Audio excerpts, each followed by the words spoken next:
تو والدین جب بوڑھے ہو جائیں تو اولاد کا امتحان ہوتا ہے، اور والدین کی ساری خدمت بھی اولاد کرے لیکن صرف ان کو کچھ معاملات کے اندر نظر انداز کر دے اور وہاں اپنی مرضی کرنے لگ جائے تو والدین کو تکلیف پہنچتی ہے۔ حتیٰ کہ والدین خود چاہتے ہیں کہ ہماری اولاد ہمارا کاروبار سنبھال لے، امور خانہ سنبھال لیں اور بہت ساری چیزیں سنبھال لیں، اور بعض اوقات اولاد اتنی سمجھدار، سنجیدہ اور متین ہوتی ہے کہ وہ اچھے انداز سے، بہتر بلکہ انداز میں سنبھال لیتی ہے، لیکن والدین کو اگر وہ نظر انداز کریں اور کسی معاملے میں پوچھیں نا تو ان کو ایک اپنے اختیارات سمٹتے ہوئے دکھائی دیتے ہیں اور وہ تنہائی محسوس کرتے ہیں۔ تو اولاد اگر صرف اپنے والدین سے پوچھ لے تو والدین تو چاہتے ہیں کہ سب کچھ ان پہ نچھاور کر دیں۔ ایک والدین ہی تو ایسے ہیں کہ جو اپنی اولاد کو اپنے سے آگے دیکھنا چاہتے ہیں، لیکن اولاد اگر نظر انداز کرنے لگے تو یہ رویہ والدین کے لیے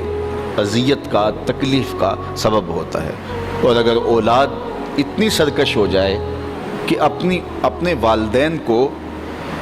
دقیانوس سمجھنے لگ جائے، حالات سے بے خبر جاننے لگ جائے تو یہ والدین کے لیے اس سے بھی زیادہ تکلیف کا سبب ہے۔ اور اگر وہ والدین کو مداخلت بھی نہ کرنے دیں تو یہ تکلیف اور زیادہ بڑھ جاتی ہے، اور زیادہ اذیت بڑھ جاتی ہے۔ اللہ کے محبوب کی خدمت میں ایک شخص حاضر ہوا اور اس نے حضور کی بارگاہ میں شکایت کی، اور وہ یہ تھی کہ میرا بیٹا اپنی چیزوں کو جو ہے وہ مجھے ہاتھ نہیں لگانے دیتا۔ تو آقا کریم علیہ السلام نے اسے بلایا اور فرمایا کہ یہ تمہارا باپ کیا کہہ رہا ہے؟ تو اس نے کہا کہ حضور اس کی عمر ایسی ہو گئی ہے تو یہ چیزیں خراب کر دیتا ہے۔ تو آقا کریم کی چشمان اقدس سے آنسو ٹپکنے لگے، اور آقا کریم نے فرمایا کہ ایک وقت تھا کہ تو اس کی چیزیں خراب کرتا تھا اور اس نے کبھی نہیں تمہیں روکا تھا، یہ دوبارہ وہ چیزیں لا کے تمہیں دیتا تھا۔ تو حضور نے اس وقت ایک تاریخ ساز جملہ ارشاد فرمایا، انتا و مالو کا لابی کا، فرمایا تو بھی، تیرا مال بھی تیرے باپ کا ہے، وہ تیرے مال میں، تیرے معاملات میں جس طرح چاہے تصرف کر سکتا ہے، اللہ نے اس کو اختیار دیا۔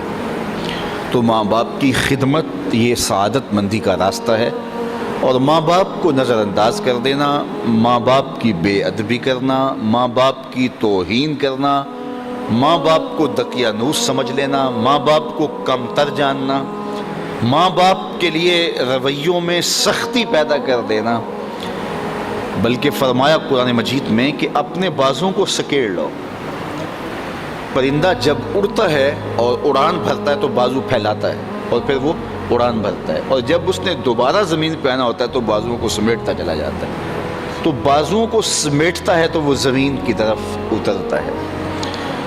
تو کہا کہ کتنی خوبصورت مثال قرآن نے دی ہے کہ اپنے والدین کے لیے بازوؤں کو سکیڑ لو۔ تم افسر ہو، تم مفتی شہر ہو، تم حاکم شہر ہو، تم بہت بڑے بزنس مین ہو، تم علامۃ الدہر ہو، تم صاحب تحقیق ہو، تم صاحب فتویٰ ہو، تم عقل و بینش کے امام ہو،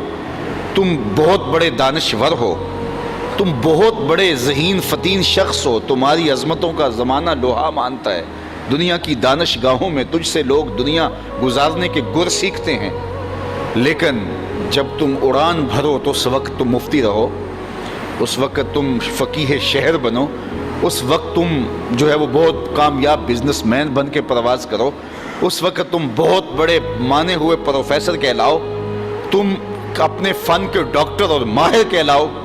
لیکن جب تم واپس اپنے باپ کی چوکھٹ پہ اپنی ماں کی بارگاہ میں آؤ تو بازو سکیڑ لو، اس وقت بیٹے بن کے آؤ۔